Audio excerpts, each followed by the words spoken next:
بسم اللہ الرحمن الرحیم۔ طلبہ کرام، آپ سب کیسے ہیں؟ آج ہم اصول الشاشی کے سبق نمبر 140 کو پڑھیں گے۔ آج کے سبق کا عنوان ہے لیکن استدراک کے لیے آتا ہے۔ آج کے ہمارے سبق کی عبارت نئی فصل سے شروع ہوتی ہے۔ آئیے عبارت پڑھ کے ترجمہ کرتے ہیں، اس کے بعد باقاعدہ سبق کی وضاحت کی طرف بڑھتے ہیں۔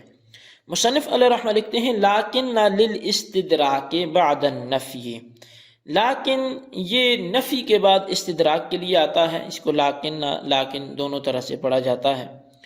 فیکون موجبہ اثبات ما بعدہ، بس اس کا موجب ثابت کرنا ہے اس چیز کو جو لیکن کے بعد ہے۔ فاما نفی ما قبلہ فثابت بدلیلہ، بہرحال ما قبل کی نفی وہ تو اپنی دلیل سے ثابت ہے۔ والعطف بهذه الکلمۃ انما يتحقق عند اتساق الکلام، اور اس کلمے کے ذریعے عطف کرنا وہ کلام کے متسق ہونے کے وقت متحقق ہو جاتا ہے۔ فإن كان الكلام متسقا يتعلق النفي بالاثبات الذي بعده، پس اگر کلام متسق ہو تو نفی اس کے مابعد کلام کو ثابت کرنے کے ساتھ متعلق ہو جاتی ہے۔ وَإِلَّا فَهُوَ مُسْتَأْنِفٌ، ورنہ پھر وہ مستأنفہ کلام ہوتا ہے۔ مثالہ ما ذکرہ محمد فی الجامع، اس کی مثال وہ ہے جو امام محمد نے جامع کبیر میں ذکر کی۔ اذا قال لفلان علی 1000 قرض فقال فلان لا ولکنہ غصب لازمہ المال، کہ جب کسی شخص نے فلاں سے کہا کہ مجھ پر 1000 روپے قرض ہے، یعنی تیرا مجھ پر 1000 روپے قرض ہے، یا فلاں کے مجھ پر 1000 روپے قرض ہیں، اور اب فلاں بولا نہیں بلکہ وہ غصب ہیں، تو وہ مال لازم ہو جائے گا۔ لأن الکلام متسق، اس لیے کہ کلام متسق ہے۔ فظہر ان النفی کان فی السبب دون نفس المال، پس ظاہر ہو گیا کہ جو نفی کی ہے وہ سبب میں نفی کی ہے، نفس مال میں نفی نہیں کی۔ وَكَذَلِكَ لَوْ قَالَ لِفُلَانٍ عَلَيَّ 1000 مِّن ثَمَنِ هَٰذِهِ الْجَارِيَةِ، اور ایسی ہوگا اگر کوئی شخص فلاں سے یہ کہے کہ فلاں کے مجھ پر اس لونڈی کے ثمن سے 1000 درہم ہیں یا روپے ہیں۔ فقال فلان لا الجاریۃ جاریتک ولکن لی علیک 1000، جبکہ فلاں بولا نہیں لونڈی تو وہ تیری لونڈی ہے لیکن تیرے ذمے میرے 1000 روپے بطور قرض ہیں۔ یلزمہ المال فظہر ان النفی کان فی سبب لا فی اصل المال، پس اس صورت میں بھی مال لازم ہو جائے گا۔ تو بس یہی ظاہر ہوتا ہے کہ جو نفی ہے وہ سبب میں ہوتی ہے، اصل مال میں نہیں ہے۔ اب یہاں لیکن للاستدراک سے عرف معنی میں سے ایک حرف لیکن کو بیان کیا جا رہا ہے۔ اب یہ تشدید کے ساتھ بھی پڑھا جاتا ہے اور بغیر تشدید کے تخفیف کے ساتھ بھی پڑھا جاتا ہے۔ تشدید کے ساتھ پڑھا جائے تو حروف مشابہ بالفعل سے، اور تخفیف کے ساتھ پڑھا جائے تو حروف عاطفہ میں سے ہے۔ لیکن استدراک کے لیے آتا ہے۔ استدراک کا معنی یہ ہے کہ گزشتہ کلام میں پیدا ہونے والے وہم کا ازالہ کرنا، یہ استدراک کہلاتا ہے۔ مثال کے طور پہ زید اور عمر یہ دو بڑے گہرے دوست ہیں اور ان کا چلنا پھرنا اکٹھا رہتا ہے۔ اب کسی نے کہا کہ جاءنی زید، یعنی میرے پاس زید آیا۔ اب سننے والے کو یہ وہم ہوا کہ جب زید آیا تو یقیناً عمر بھی اس کے پاس آیا ہوگا، تو اس وہم کے ازالے کے لیے اس شخص نے فوراً بول دیا کہ جاءنی زید لیکن عمر لم یأتی، کہ میرے پاس زید تو آیا ہے لیکن عمر نہیں آیا۔ تو لیکن کے ذریعے سے یہاں پر بھی وہ کیا کیا کہ گزشتہ کلام میں پیدا ہونے والے وہم کو دور کر دیا۔ اب یہاں پر مصنف علیہ رحمہ نے لیکن کے محل استعمال کو بیان کیا ہے، اور اس کے ساتھ ہی لیکن اور بلکہ بل کے درمیان جو فرق ہے اس کو بھی واضح کیا ہے۔ لیکن کے استعمال کی دو صورتیں، ایک ہے لیکن کے ذریعے عطف المفرد علی المفرد ہو یا عطف الجملہ علی الجملہ ہو۔ اگر عطف الجملہ علی الجملہ ہو تو لیکن منفی اور مثبت دونوں جملوں میں آ سکتا ہے، جیسے جاءنی زید لیکن عمر لم یاتی، اسی طرح ما جاءنی زید لیکن عمر جاء، یہ کہنا درست ہے۔ البتہ یہ بات ضروری ہے کہ جب ایک جملہ معنی کے اعتبار سے مثبت ہو تو دوسرا ضرور منفی ہوگا۔ مثال کے طور پر یسافر زید لیکن یقیم عمر، کہ زید تو سفر کرتا ہے لیکن عمر جو ہے وہ مقیم ہے۔ اس مثال میں پہلے جملے کا معنی مثبت ہے کہ زید سفر کر رہا ہے، اور یہ کہ عمر ٹھہرا ہے یہ معنی منفی ہے کہ سفر نہ کرنے کے معنی میں ہے۔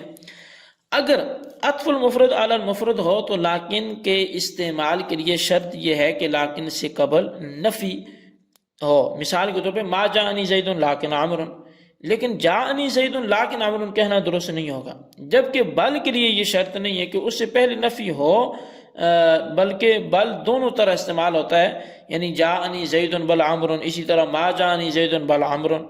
لاکن اور بل کے درمیان دوسرا فرق مصنف نے فیکون موجبہ سے بیان کیا، وہ یہ ہے کہ لاکن کا حکم یہ ہے کہ یہ اپنے مابعد کو ثابت کرتا ہے، اور رہی ما قبل کی نفی کی بات، وہ تو مستقل حرف نفی کے ذریعے ہوگی، اس نفی میں لاکن کا کچھ عمل داخل نہ ہوگا، جبکہ بل اپنے مابعد کا اثبات اور ما قبل کی نفی معنی وضعی کے لحاظ سے خود ہی کر لیتا ہے۔ اب والعطف بهذه الجملۃ سے مصنف نے لاکن کے استدراک کا معنی دینے کے لیے یہ شرط بیان کی کہ لاکن استدراک کے لیے تب ہوگا کہ جب کلام متصق ہو، اور متصق کے لیے دو شرطوں کا ہونا ضروری ہے۔ نمبر ایک یہ کہ لاکن کا ما بعد ما قبل سے جڑا ہوا ہو، نمبر دو یہ کہ لاکن کا ما قبل اور ما بعد کا محل الگ الگ ہو۔ اگر لاکن سے پہلے کلام کر کے سکوت کیا پھر لاکن کے بعد کلام کیا تو یہ کلام متصل نہ ہوا۔ اسی طرح لاکن جس جملہ میں استعمال ہوگا اس میں اگر نفی اور اثبات دونوں کا محل ایک ہو کہ اسی کی نفی اور اسی کا اثبات ہو، تو اس صورت میں لاکن عطف و ربط کا فائدہ نہیں دے گا بلکہ لاکن مستانفہ بن جائے گا۔ اس مسئلہ کو سمجھنے کے لیے تین مثالیں کم از کم درکار ہوں گی۔ ایک مثال ایسی ہو کہ جس میں متصق کی دونوں شرطیں پائی جائیں کہ کلام متصل بھی ہو اور نفی و اثبات کا محل بھی الگ الگ ہو، اور دوسری مثال ایسی ہو کہ جس میں متصق کی پہلی شرط فوت ہو جائے، اور تیسری مثال ایسی ہو کہ جس میں متصق کی دوسری شرط جو ہے وہ فوت ہو جائے۔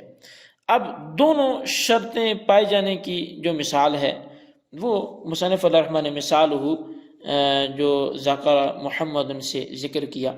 امام محمد علیہ الرحمہ نے جامع کبیر میں ایک مثال پیش کی ہے۔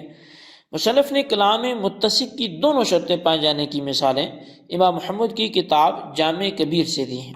کلام متصق کی پہلی مثال وہ یہ ہے کہ اگر کسی شخص نے دوسرے کے حق میں اقرار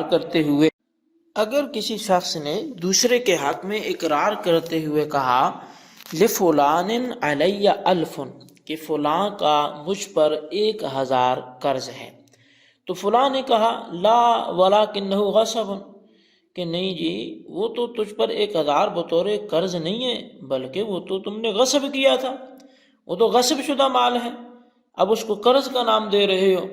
تو اس صورت میں اقرار کرنے والے پر 1000 لازم ہوں گے، کیونکہ مقر کا کلام ولکنہ غصب کلام متصق اور اس بات و نفی کے محل میں بھی ایک نہیں، یعنی کہ جس کے لیے اقرار کیا گیا تھا اس نے جو جواب دیا ہے کہ ولکنہ غصب، یہ کلام متصق اور اس بات و نفی کے محل بھی ایک نہیں، کیونکہ مقر نے اپنے کلام لا کے ذریعے سے صرف سبب مذکور کی نفی کی ہے، یعنی جس سبب سے تم کہتے ہو کہ پیسے 1000 لازم ہے وہ سبب غلط ہے، وہ سبب نہیں ہے کہ قرض ہو، لاکنہ لا کر قرض کے بجائے غصب کو سبب ٹھہرا کر مال کو ثابت کیا ہے، لہذا نفی کا محل قرض ہے اور اس بات کا محل غصب ہے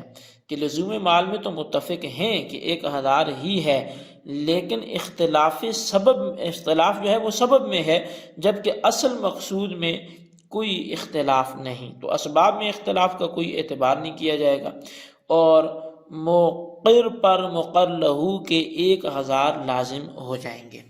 اب کلام متصق کی دوسری مثال یہ ہے کہ اگر کسی نے کسی کے لیے اقرار کرتے ہوئے کہا لفلان علی الف من ثمن هذه الجاریہ، کہ فلاں کا مجھ پر اس لونڈی کی قیمت سے 1000 ہے، تو دوسرے نے کہا لا الجاریۃ جاریۃ کا ولکن لی علیک الف، اس نے کہا نہیں جو لونڈی تو تیری ہے لیکن میرے تجھ پر 1000 بطور قرض کے ہیں، تو اب یہ کلام بھی متسق ہے، یہاں نفی سبب میں ہے، اصل مقصود میں نفی نہیں ہے، لہٰذا سبب میں اختلاف کا کوئی اعتبار نہیں ہوگا۔ اور قاعدہ بھی ہے کہ الاتفاق علی الحکم لا یعتبر الاختلاف فی السبب، کہ جب حکم پر اتفاق ہو تو پھر سبب میں اختلاف کا اعتبار نہیں کیا جاتا، لہذا مقر پر مقر لہو کے لیے 1000 روپے لازم ہو جائیں گے۔ جی یہ ہمارے آج کا سبق تھا، اور اس کے حوالے سے جو گزارشات تھیں ان کے مفہوم کو سمجھ کر نوٹ کریں، بالخصوص ان سوالات کے جوابات دیں۔ سوال نمبر 1 یہ ہے کہ لیکن کس معنی کے لیے آتا ہے، اور اس کو کسی مثال سے واضح کریں۔ سوال نمبر 2 یہ ہے کہ لیکن کا محل استعمال اور لیکن اور بل کے درمیان فرق واضح کریں۔ اللہ تبارک و تعالیٰ سے دعا ہے جو کچھ ہم نے پڑھا سنا اسے یاد رکھنے کی توفیق نصیب فرمائے، آمین بجاہ نبی الامین صلی اللہ علیہ وسلم۔